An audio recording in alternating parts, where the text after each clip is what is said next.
closing, a real estate closing with an independent closing agent.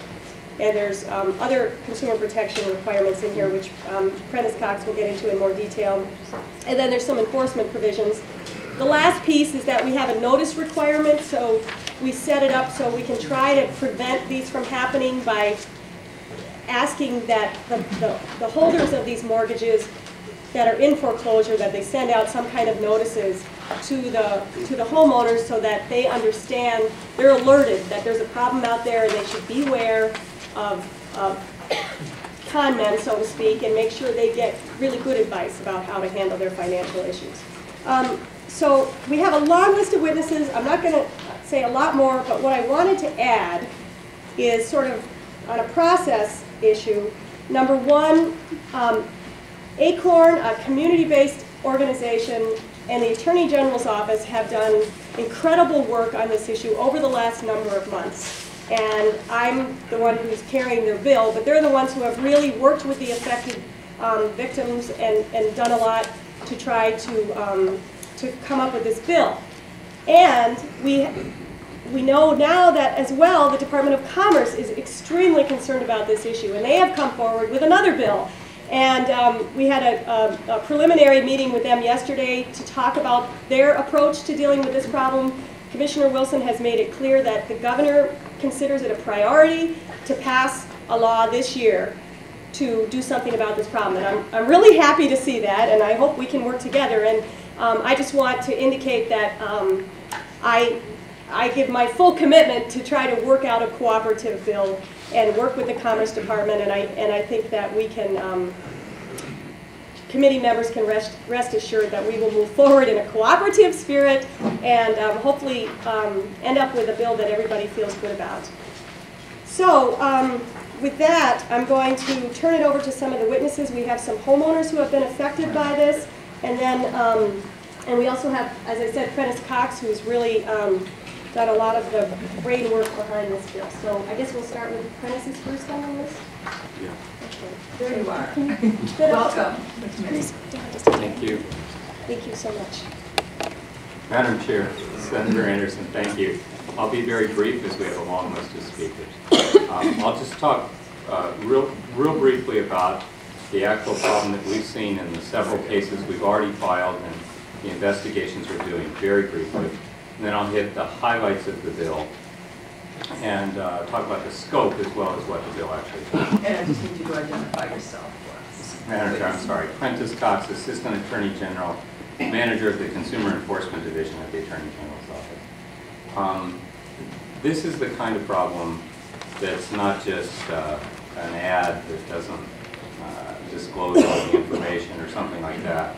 This is the kind of problem where people wind up homeless. It's very serious, and when you deal with the people who are victims of this, you realize there's probably nothing more important in the kinds of consumer protection work we do than this kind of case. Generally, what the people who are engaged in this practice do is that they solicit homeowners who have, as Senator Anderson indicated, equity in their home but are in foreclosure. It's an unusually large population that never really existed before because of this rapid rise of home values accompanied with the record number of foreclosures. So we're really in a unique historical position where a substantial number of people are in foreclosure who have this equity. They go to them and they say, we'll save your home, we'll help you save your home, don't worry about it, we've got a deal. It's a complicated transaction. Mortgages are complicated enough, but this kind of deal, which involves a reconveyance and involves purchase in foreclosure, and the foreclosure itself is really beyond the understanding of all the most sophisticated consumers. They put pieces of paper in front of them. Sometimes the paper they put in front of them, and this is actually a fairly common occurrence, is a warranty deed. People think they're initiating a mortgage refinancing when what they're doing is deeding their house over to somebody who then files the deed, puts it in their name, puts a mortgage on the property, and then engages in some form of reconveyance if they're lucky back to the homeowner. The net result of these, and another common strategy I'll just quickly mention, is run the clock. They'll present themselves as offering refinancing. One of the cases we did, the defendant actually advertised in the paper for mortgage refinancing for people in foreclosure, never made a loan. ever. There's never made a single loan. Continued to advertise for refinancing of these loans, and then would run the clock on the consumer. Yeah, we got a deal, it's got a deal, and then to the point where the redemption period was ending, which is 6 months after the sheriff's sale. So you have a sheriff's sale, you have 6 months, you have a redemption period. And at the very end, when the homeowner had no options, would say, financing fell through, but I've got a deal for you. And at that point, they would have no choices. These transactions resulted in people not only losing their homes, but getting essentially, in almost all cases, little or zero compensation for equity. The typical amounts we see are about $50,000. We're not talking about people losing $5,000 or $10,000. We're talking about people who are in desperate financial circumstances, which is why they're in foreclosure, losing a substantial chunk of money. We have cases, several cases, not one or two, many cases where the amount lost of equity is in the six-figure range.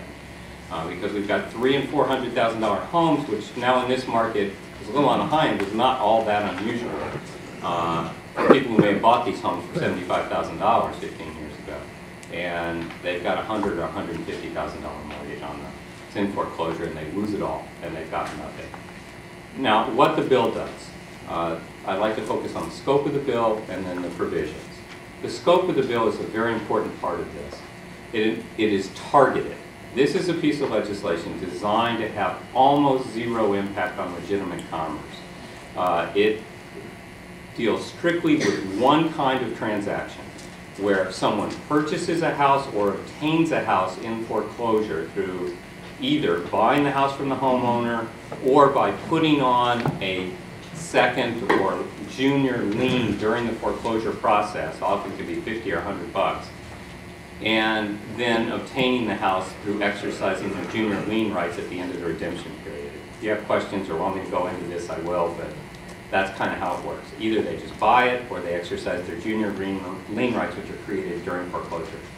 They then obtain title to the house and they reconvey the house back. That's all this bill does. It's a foreclosure reconveyance where someone obtains title during the foreclosure process and then promises to reconvey title to the house, either through a contract for deed, a lease with purchase option, etc., to the homeowner. So it's a very narrow transaction. Let me tell you what it doesn't deal with. It doesn't deal with people who have a practice of buying homes in foreclosure for value, perhaps not full market value, but close, and then rehabbing them and putting them on the market. It should have zero impact on people who are engaged in that. Something called hard money lenders, people who lend money to people in foreclosure outside of the normal channels at high interest rates. It has zero impact on that. It only deals with this one narrow type of transaction, which is what the problem is. Now, talk about scope. Lastly, I'll just mention the provisions. Senator Anderson did a good job of summarizing those, so won't go into detail unless you have questions. But the things we do is set up a licensing scheme that allows for efficient action. I'm a manager of the Consumer Enforcement Division. I could take every one of my attorneys and put them on these cases right now. And every case would be a good case that I'm sure anyone at the table would agree is worth doing. I have a stack of possible cases like this, and they're very complicated and they're very hard to litigate. This legislation would allow us an efficient administrative handle on taking care of those matters so that we wouldn't have to go through a series of complicated real estate transactions. As an example, the first case we filed here versus Home Funding Corporation and James Hoffman involves approximately 40 of these transactions. Okay? So it's done this about 40 times across the metro area and the state, and each one of those transactions involves this complicated process through various means of acquiring titles in foreclosure. Very difficult cases to litigate. This would allow us an efficient licensing mechanism to deal with those. Once the licensing is established, there are prohibited practices that prevent them, and I'll highlight one of them. One prohibited practice is you cannot make these transactions unless the person to the homeowner who you're reconveying has a reasonable ability to repay. So you can't set up a lease with a purchase option where the homeowner doesn't have the ability to make those lease payments. We have filed, as I've said, 3 of these large cases.